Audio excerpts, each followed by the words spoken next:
Hello, friends. I'm out with Buster Brown and Smoochie Dog. I haven't taken them for a walk in a while because I've been down with the stomach virus for a few days. Caught from my granddaughter. Lasted her whole 24 hours for her. Kicked my butt for 3 days. 3.5 if you count today. Now, it did not hit me with the intensity that it hit her because I take oil of oregano and other various supplements. However, the duration was much longer than her 24 hours. So my stomach is hurt and I felt like jello, but it is what it is. Didn't get much rest because I had obligations.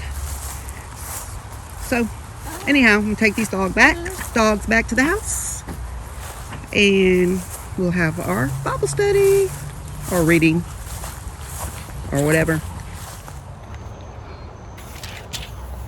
Out in the old field again. It's not morning coffee with Genesis right now. It's actually evening water with Genesis. I've been sick the last few days with a stomach bug. So, today I feel a little better, but it's evening. And it's still warm even though the humidity is a little low for this day.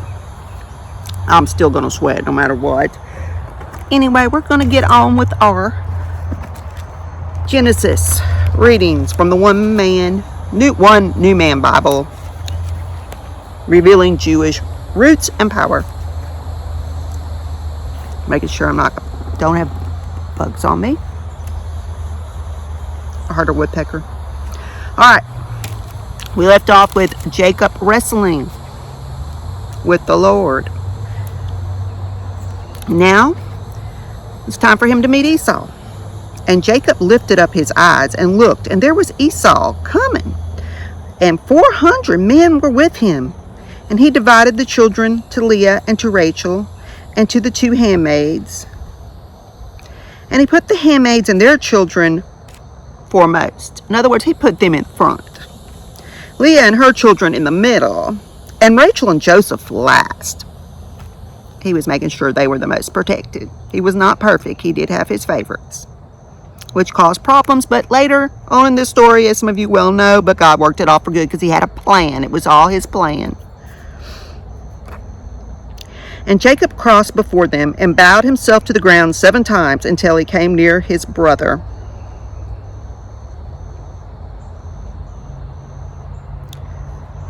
And Esau ran to meet him and embraced him and fell on his neck and kissed him. And they wept. And he lifted up his eyes and saw the women and the children and said, "Who are those with you?" And he said, "The children whom God has graciously given your servant." Then the handmaids came near, they and their children, and they bowed themselves. And Leah also came near with her children, and they bowed. And afterward Joseph and Rachel came near, and they bowed. Handmaids sounds like an old English word, and it kind of is, but a handmaid are the ladies in waiting to the main woman of the house, the maids to the woman, the concubines, etc. But they're in service to the main wives.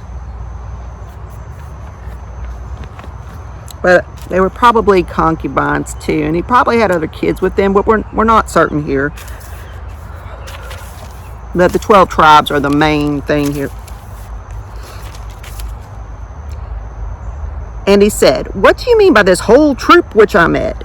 And he said, "These are to find favor in the sight of you, my lord." And Esau said, "Well, I have enough, my brother. Keep what you have for yourself."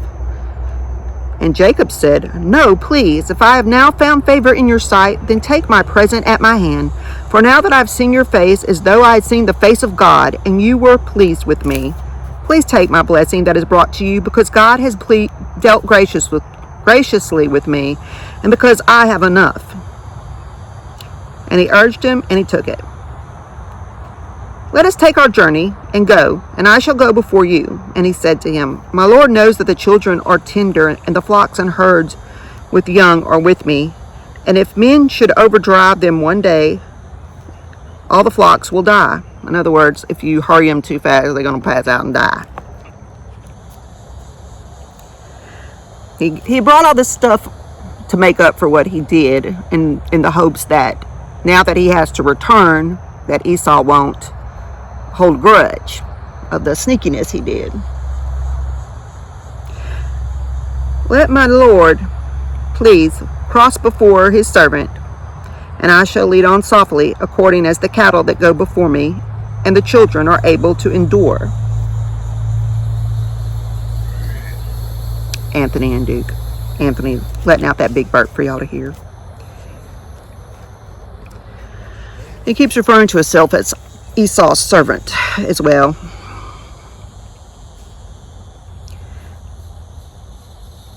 And the children are able to endure until I come to my lord in Seir. And Esau said, let me now leave with you some of the folks that are with me. And he said, why? Let me find favor in the sight of my lord. So Esau returned that day on his way to Seir, and Jacob journeyed to Sukkot, and built a house for himself, and made Sukkot for his cattle. Therefore the name of the place is called Sukkot. Sukkot are booths or shelters. And there is a Jewish feast, they call it the Feast of the Booths, or Sukkot, which comes later on, after some time has passed, when the Lord starts designating these different festivals for the Jewish people. And Jacob came in peace to the city of Shechem, which is in the land of Canaan, when he came from Padan Aram and pitched his tent outside the city. Padan Aram is basically the Syria area. And he brought a parcel of a field where he had spread his tent at the hand of the children of Hamor, Shechem's father, for 100 pieces of kesitah. Was a coin. A kesitah was a coin about worth quarter of a shekel. And he erected an altar there and called it El Eloi Yisrael, God of Israel, is what that means. El Eloi Yisrael.